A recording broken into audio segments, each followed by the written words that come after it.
Now that emotions have cooled, let's take a look back at Shelly-Ann Fraser-Pryce's season opener in the 100 meters and ask ourselves, is there real cause for concern? Welcome back to the channel, people. Welcome back to the channel. If this is your first time here, thank you for making it Peter Lloyd World. Go ahead, please hit the subscribe button so we can continue to grow. When you do that, hit the notification bell so you know when the next video drops. You drop a video at least once a day here in Peter Lloyd World. Also, if you enjoy the content, please hit the like button and finally leave your thoughts. So, ready? Yep.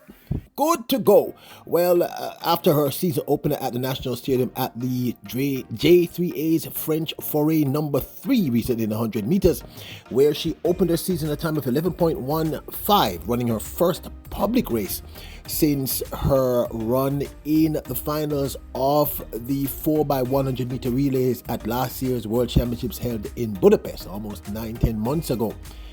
There was a lot of emotion regarding the time she ran. Many persons thought that this was not a good sign. She ran too slow. People expected 10.8, etc., etc., etc. So now that I think many of us, our emotions have cooled down, let's take a real look back at the race from almost a scientific perspective, and let's really ask, her season opener, is there actual cause for concern, or are people just being emotional?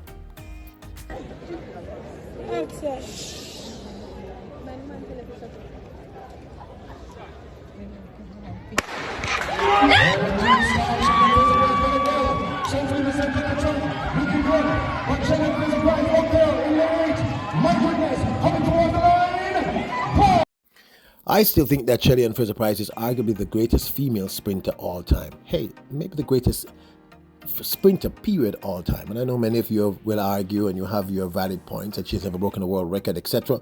But she's the most decorated athlete all the time, particularly in the sprint, and I think we can all agree to that. Now, having looked back at that race, there are a few things that we want to talk about and want you to see, and let's break the race down. First up, let's look at her start. Now, there's a very distinct reason why we reference her as the pocket rocket. It's because she's one of the fastest, if not the fastest, out of the blocks as far as we know. So, Shelly-Ann Fraser-Pryce generally has an explosive start. Now, I slowed this down. Let's take a look back at her season opener recently. Shelly's waver here to the left of camera. That was not an explosive start. She almost hesitated. Now let's take a look now at her start at World Championships where we had that sweep. You saw the difference? She was out of the blocks almost instantaneously. So clearly, for whatever reason, she hesitated. She was slow to get out of the blocks. But there are some logical reasons why this could be happening. Just bear with me. Now, I still thought 11.15 is a more than reasonable time for her to run in her first race in almost 10 months. I mean, I would not have anticipated her running much faster than that. Emotionally, of course, I said I would have preferred for her to run a sub 11, but I'm fine with 11.15. So why did she get out of the block slower than she would have under normal circumstances? Well, I think a part of the reason was sort of obvious. She was heavily strapped. Her knee was strapped up, and I think her left thigh or her right thigh was strapped.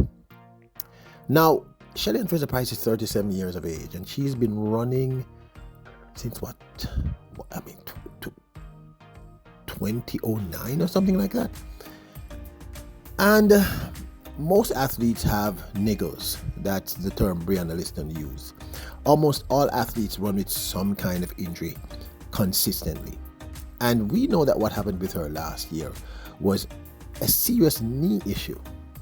Now, if you combine 37 years of age and she's been running since, let's say, 2009 or 2008, 2008, 2009, you're talking about a lot of years of pounding on pavement, pounding on asphalt, pounding on whatever surface she trains on, not to mention the countless races she has ran and won.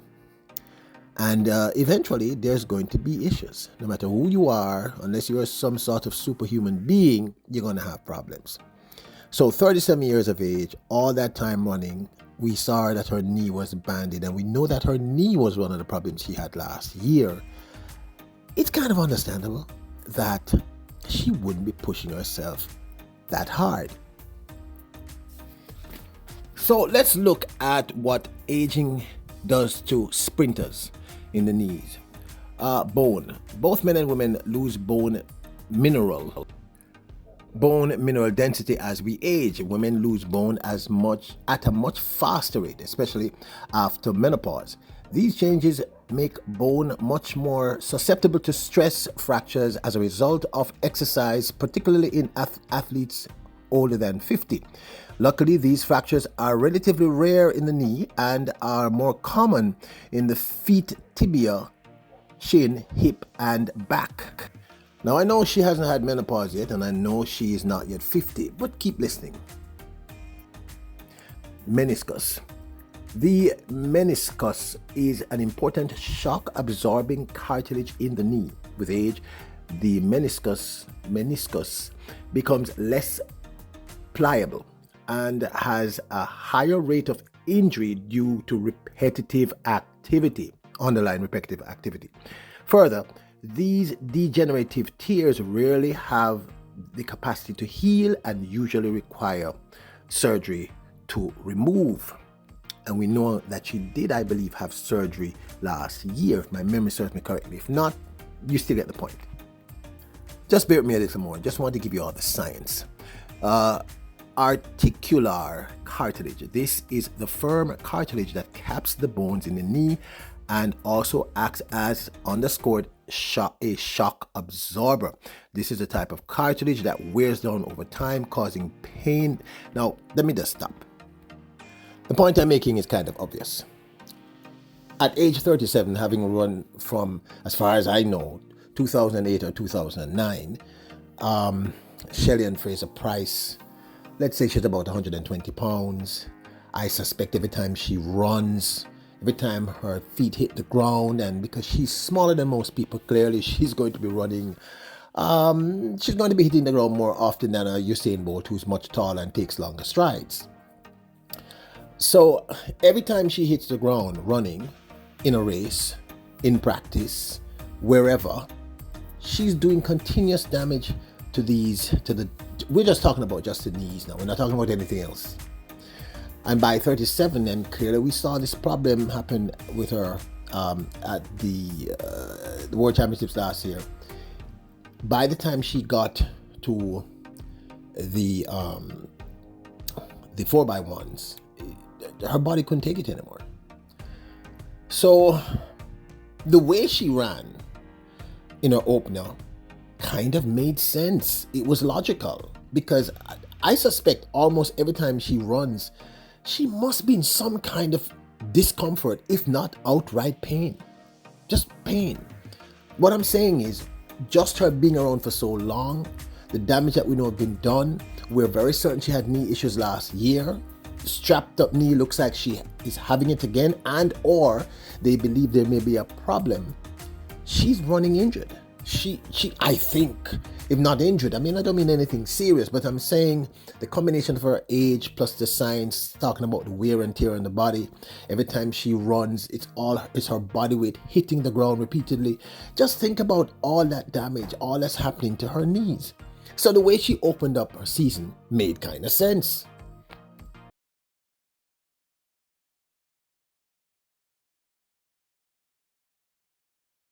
Fraser-Pryce did just enough to ensure, just to see if everything was okay. If she was just getting her legs under her. So we shouldn't have expected this. Final event, women's 100 metres. Swinging away, brilliant start there from Shelly-Ann Fraser-Pryce, now arriving into her running. Also going well is Dieter in second, Tyler and British for third. Let's keep an eye on the clock.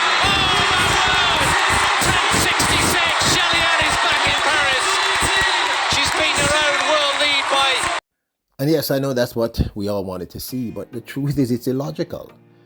Now, this, of course, is my 2 cents. I've been talking about the fact that, as we get older, as athletes get older, there's a reason why Usain Bolt and a lot of people leave the industry in their very early 30s, some in their late 20s. I mean, the wear and tear on your body alone, it's, I mean, basically every athlete I've ever had the pleasure of speaking to tells me constantly, you are almost always in some kind of discomfort. This isn't par for the course.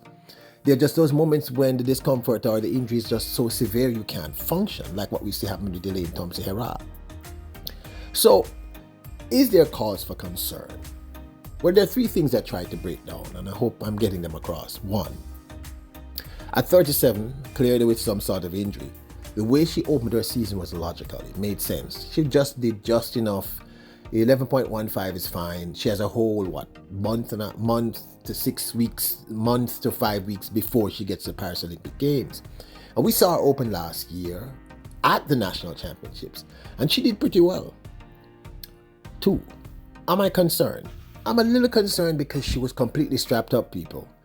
And like I said, I pointed out the science behind what I just spoke about.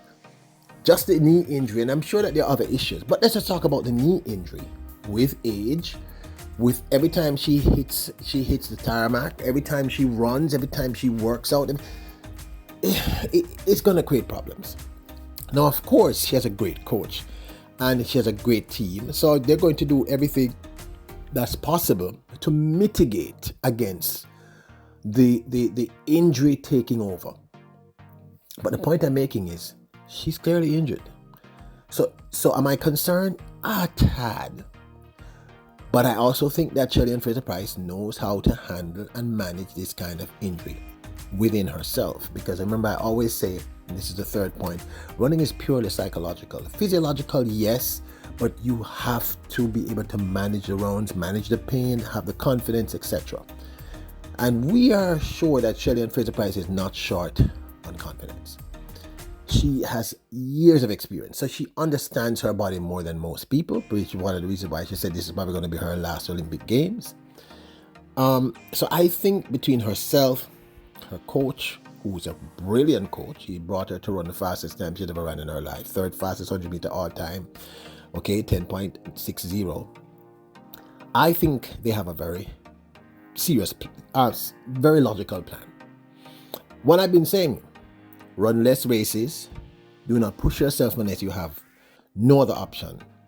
And we will see the best of Shelly-Ann Fraser-Pryce when she gets to the Olympic Games, hopefully in the finals. She probably is going to run no more than 4 really hard races. The semifinals at the National Championships, the finals at the National Championships, just to see where her legs are at, and the semifinals and finals at the Paris Olympic Games. Everything that she's going to run is going to be very measured, like this 11.15. So, how concerned I am?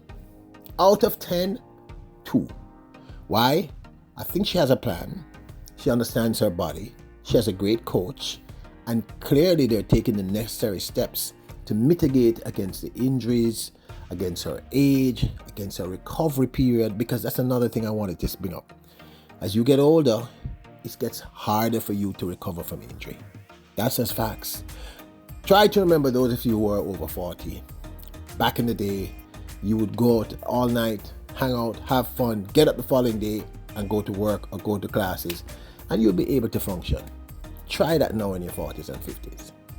Okay? It just takes longer for our bodies to respond. It's not that it doesn't age, it's not that it doesn't heal, but it just takes a little longer.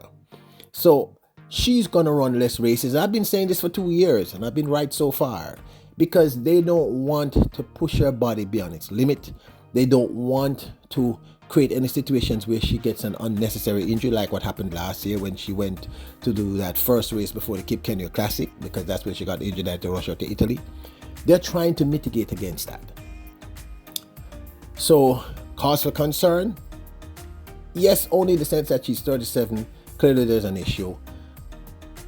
No, in the sense that I think her team and herself can manage it. And I think Shelly's extremely smart. And everything she does is calculated. Really, I don't get the impression she just does stuff. So she opened specifically. She ran 11.15. Could she have run faster? Yeah, I think she could have run a sub 11 quite easily. Heck, I think she could have run right there 10.80. But at what risk? Further injury, further agitation, unnecessarily pushing herself, because she's just not going to do that. She's going to run the rounds very cleverly, and like I said, she's everything that she's going to run her hardest and fastest race for the entire season is going to be in the finals of Paris Olympic Games, because I'm telling you, her goal is to win a medal. But this, of course, is my 2 cents. Now, I know this one went on for a bit, but I had to sort of lay the groundwork, so I hope you're able to stay with me until the end. Are you concerned? As I said, I'm concerned only about the injury, but I also believe that herself and the team knows how to manage it. And we should not put any unnecessary stress on her. She's 37. She's the greatest of all time. But give her a little room. Remember your royals, kings and queens. Bless up.